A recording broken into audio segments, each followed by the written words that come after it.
Welcome back to Living Local. You probably already know that high blood pressure and high levels of cholesterol in your blood are major contributors to heart disease. Well, knowing what you can and cannot eat if you have high cholesterol can be a little tricky. And to help us sort it all out is Hy-Vee Dietitian Nina Struss, in this segment sponsored by Hy-Vee. Nina, nice to have you here again. Yes, thanks. Okay, so first off, let's talk about cholesterol.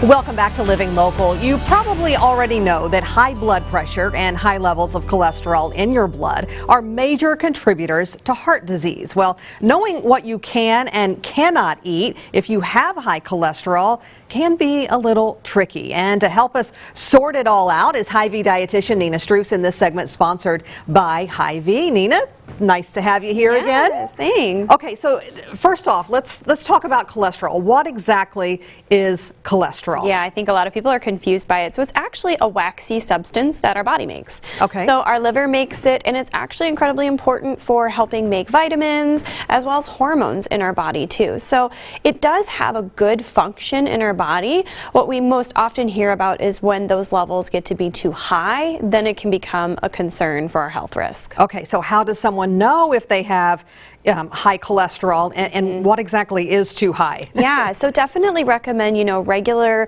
consulting with your primary care doctor, or even some sort of testing, whether it's a blood draw that you get from your doctor or a free screening you might be able to find to know where you stand. In terms of total cholesterol, we're looking for, in general, under 200 is that number to think about. Okay. But keep in mind, your doctor might know your specific risk and might have different recommendations for you personally too. Right, because it could it could be hereditary It too. can. There's a lot of factors. Yeah, and age and the whole bit. Yeah, okay, so what's the difference between HDL and LDL? Yeah, so those are the two that people don't really know very much about, right? And I look at them much more closely than total. And so our HDL is our high density lipoprotein. So I would say it's our happy cholesterol. Okay. We want that high, and it helps to bind to excess cholesterol in our body and get it out. Okay. Our LDL is what I call our lousy cholesterol, our low density lipoprotein. And that one is most closely associated with our risk for heart disease and stroke. And so we really want to make sure that we're keeping that low. General recommendations is below 130, but again, could be different depending on what your doctor knows about your specific health. And so really wanting to make sure that one is as low as possible. All right, so HDL healthy and happy, and LDL lousy. Yes. So you got to look at that LDL. Okay, how can we lower our cholesterol, maybe with certain foods? Yeah. What do you recommend? Yeah, so obviously we want to have a balanced diet. There's not one specific food that we eat that's going to help with all of it. But there are some in combination. Right. There are some superstars. Avocados are a great one. Those are healthy in our monounsaturated fats, which is known to help increase our HDL cholesterol. So helping from that perspective. Beans, of course, too, are going to be really great. They have something called soluble fiber. So that's like the sponge in our body that helps soak up some of that excess cholesterol and take it out of our body. Good plant-based source of protein, too.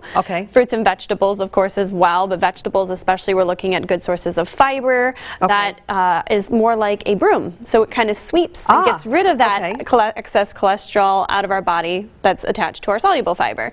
So digestive health, heart health, more than anything. Our whole grains, too, are going to be a really great source of B vitamins, but also, again, that fiber that we're looking at to kind of help promote that heart health.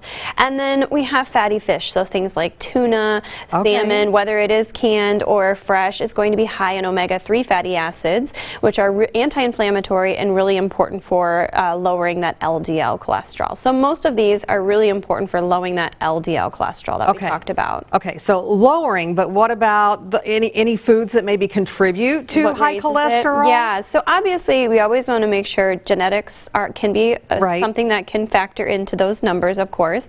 But then, of course, if we have a diet that's very high in things like added sugar, trans fat, or even saturated fat, very high, we're going to kind of maybe see those numbers tick up a little bit. So some of the stuff that has a higher shelf life too, right? Depending on what it might be. Okay. It could. Mm-hmm. Okay. All right. Now, we can make some changes to our diet, but you say we still need to make some other changes to maybe, our everyday routine, right? Mm-hmm. Yeah, so obviously the diet plays a big part in it too, but also how are you moving, right? Our heart is a muscle. It likes to be exercised too, and no matter your limitations, there are ways to be able to get that heart up and pumping. Also, other lifestyle factors too, how much sleep, how much stress.